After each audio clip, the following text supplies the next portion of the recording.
ডিসেম্বরের শেষ সপ্তাহে এসে অবশেষে স্বমহিমায় ফিরছে শীত। দক্ষিণবঙ্গের শিল্পাঞ্চল থেকে শুরু করে উত্তরের পাহাড় সর্বত্রই এখন উত্তরে হাওয়ার দাপট। বিশেষ করে হাওড়া ও তার পার্শ্ববর্তী জেলাগুলিতে তাপমাত্রার উল্লেখযোগ্য পতন লক্ষ্য করা যাচ্ছে।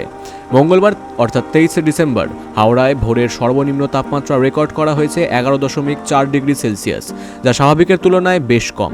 বেলা বাড়ার সাথে সাথে সর্বোচ্চ তাপমাত্রা 17.9 ডিগ্রি সেলসিয়াসের আশেপাশেই থাকবে। দিনভর গড় তাপমাত্রা প্রায় 16.7 ডিগ্রি সেলসিয়াসের কাছাকাছি থাকায় কনকনে ভাব বজায় থাকবে। পশ্চিম ও উত্তর পশ্চিম দিক থেকে আসা প্রায় 22.2 কিলোমিটার প্রতি ঘন্টা বেগের ঠান্ডা বাতাস শীতের অনুভূতিকে আরও বাড়িয়ে দিয়েছে। বাতাসে আর্দ্রতার পরিমাণ 37% থাকায় আবহাওয়া মূলত শুষ্কই থাকবে। আলিপুর আবহাওয়া দপ্তর জানিয়েছে, আগামী 48 ঘন্টায় দক্ষিণবঙ্গের জেলাগুলিতে তাপমাত্রা আরও 2 থেকে 3 ডিগ্রি সেলসিয়াস নামতে পারে। কলকাতা, উত্তর ও দক্ষিণ 24 পরগনা এবং মেদিনীপুরে শীতের দাপট আরও বাড়বে। পশ্চিমাঞ্চলের জেলাগুলিতে যেমন পুরুলিয়া, বাঁকুড়া এবং বীরভূমের সর্বনিম্ন তাপমাত্রা 8 থেকে 9 ডিগ্রির ঘরেও নেমে যাওয়ার সম্ভাবনা রয়েছে।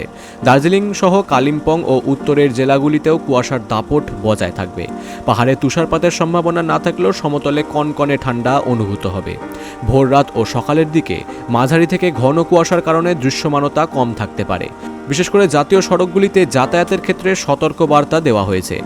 হাওয়া অফিসের পূর্বাভাস অনুযায়ী 25শে ডিসেম্বর অর্থাৎ বড়দিনেও এই শীতের আমেজ অটুট থাকবে। আকাশ পরিষ্কার থাকবে এবং বৃষ্টির কোনো সম্ভাবনা নেই। ফলে উৎসবের মরশুমে শীতপ্রেমী বাঙালিদের জন্য এটি অত্যন্ত খুশির খবর। Bureau report, big news Bangla.